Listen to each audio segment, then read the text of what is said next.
L'eau du lac est devenue presque imbaignable, ce qui n'empêche pas la foule des gens d'en faire une destination vacances très prisée, autant pour le soleil que pour l'odeur de la plage. Et moi-même, j'y retourne année après année, m'asseoir sur ma chaise pliante en dessous du parasol pour aller observer les embarcations à moteur qui se stationnent dans l'eau pour s'y vider et s'offrir en spectacle à mon regard. C'est si beau, tellement reposant de voir ces embarcations et leur flottement paisible. Et le vrombissement de la moto marine prend le dessus sur tout, même sur la voie de ma pensée. Le lac semble possédé par une entité plus grande et plus forte qu'un diable de 1000 millions d'années. Comme si de rien n'était, la vie lacustre des plaisanciers reprend son cours paresseux et le mouvement des bateaux s'allonge doucement jusqu'à l'immobilité du point d'ancrage. Les bateaux semblent venir de l'autre bout du monde, des océans Indiens ou même plus loin encore. Il me fait songer que l'eau est une grande maison par laquelle on peut se sentir chez soi partout si on se donne le temps. Mais avec un 4 temps à la puissance maximale, on peut fendre l'eau du lac et secouer la vie aquatique de sa torpeur. C'est la parade autant sur l'eau que sur la plage. Chacun est fier de se montrer. Il n'y a rien qui semble pouvoir rompre l'harmonie des bateaux à moteur qui se déplacent au loin.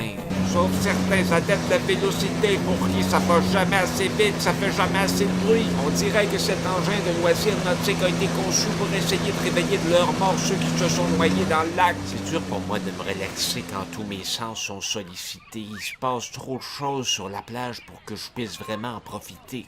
Je voudrais être partout et nulle part à la fois, me dissoudre dans l'eau du lac, m'évaporer dans l'air et voler à la rencontre des gens, ceux qui pagayent et se révèlent ici comme ils ne feraient pas même dans leur propre chambre de bain. La tentation d'aller me baigner frémit dans mon cerveau, je voudrais submerger mon corps dans le vaste liquide, mais l'eau du lac est devenue imbaignable, j'oserais même pas mettre mon petit orteil dans cette eau-là, regardez ce qu'elle fait à un oiseau. Le système nerveux de la mouette semble irrémédiablement affecté et pourtant, comme par miracle, elle réussit à prendre son envol.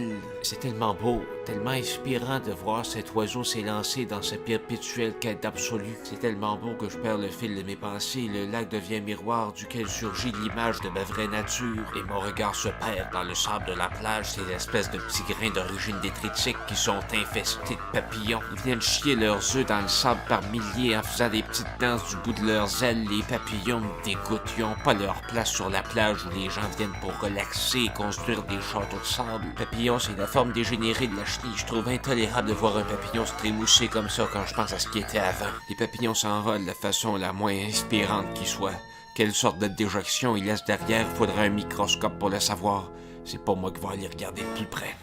Quand les yeux commencent à me brûler et que je sais plus quoi regarder, mon séjour à la plage prend fin.